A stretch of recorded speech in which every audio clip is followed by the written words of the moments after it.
A man picks up a ruler to measure his newly purchased house and realizes that the walls of his house are actually not at a 90-degree perpendicular right angle. Pour a glass of water on the ground.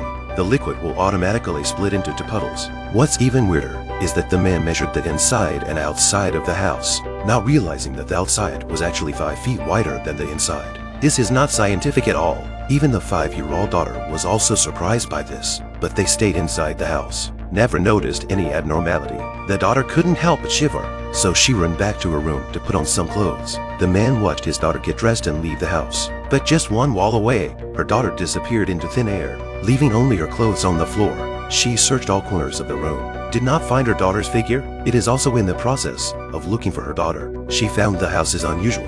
She clearly opened the door to the bedroom on the second floor, but pushed the door in but came to the kitchen on the first floor. Tom went around and around, actually lost their way in their own home. He used a chair to mark the doorway, but when he looked up again, he was instantly confused. In front of his eyes appeared the same hallway. At the same time, the little girl came into a dimly lit aisle, as if she had come to another dimension in the house. The girl followed the passage into a dark bathroom, saw the bathtub lying a cloaked woman, just then suddenly appeared behind an old man. Such a lucky daddy. I bet you'd stay with him forever, wouldn't you?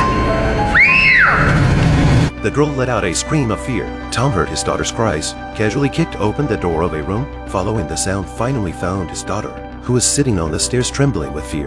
The frightened daughter told her father, "There seems to be someone else hiding in our house." The daughter's words reminded Tom, and he finally recalled that something strange had happened in the house on the first day they moved in. As soon as he and his wife Jenny entered the house that day, they heard a voice from behind them that sounded like a man shouting. Only the volume was so minuscule that Tom thought it was hallucinating. The couple then briefly checked out the interior of the house, and whenever they passed through the corridor, they always felt very dim, like a labyrinth with no end in sight.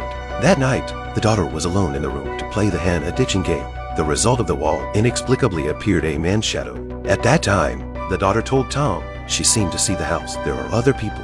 However, Tom did not pay too much attention to it, thinking that it was just her daughter had a nightmare. Tom left. The dark shadow also followed a flash of the past. At 10:30, Tom was ready to turn off the lights and go to bed. Jenny waited in bed to communicate with him emotionally. "I did not realize that there are too many lights in the villa to count." And when Tom returned to the bedroom, after turning off the lights one by one, he found that his wife had already fallen asleep, and he wondered why his wife was so impatient and could not even wait for a few minutes, not knowing that in the time it took for him to turn off the lights, nearly 5 hours had actually passed. Tom was shopping in a nearby store. The owner seemed to know the secret of the house. He kindly reminded Tom to take his family away as soon as possible, because the former owner of the house had disappeared in the house, and his whereabouts were still unknown, and there were often strange noises coming from inside the house, which was regarded by the outside world as a horrifying and murderous house.